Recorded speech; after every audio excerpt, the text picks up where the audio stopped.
समझा ही नहीं कि भोजन क्या करता है। मूल में भूल हो गई। सबने एक बात कह दी कि भोजन ताकत देता है। हमारी माँ ने भी कहा कि बेटा भोजन ताकत देता है, पास्टर ने भी कहा भोजन ताकत देता है, डॉक्टर ने भी कहा कि भोजन ताकत देता है।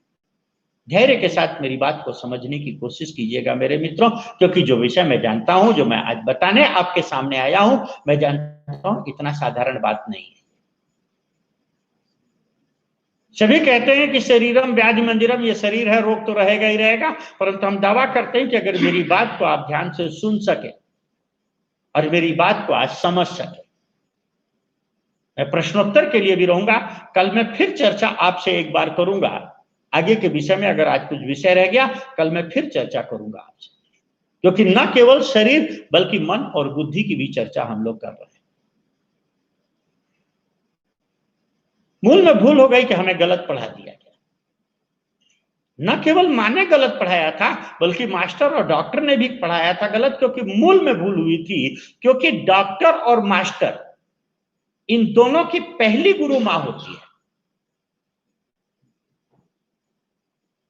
और पहली गुरु ने जो पढ़ा दिया कि बेटा भोजन ताकत देता है, तो सारी रिसर्च हमारी जो थी वो इसी पर आधारित हो गई कि भोजन ताकत देता है, कौन सी चीज कैसे ताकत देती है।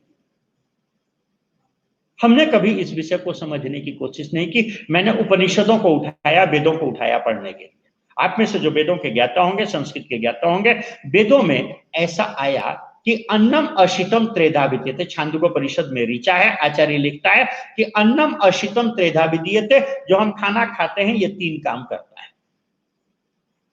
यो उत्तमा तत्मना, इसका जो उत्तम भाग है उससे मन बनता है, जैसा खाए अन्न वैसा बने मन। यो मध्यम मांसम, इसके मध्यम भाग से मांस बनता है, बॉडी बिल्डर। यो अधमस तत्विष्ट, इसके निकृष्ट भाग से मल बनता है। भोजन तीन चीजें बनाता है, भोजन मैन्युफैक्चरिंग मटेरियल है।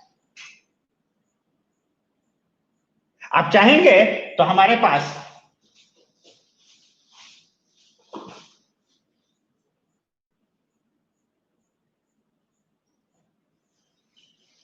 एक बहुत बड़े डॉक्टर की पुस्तक है,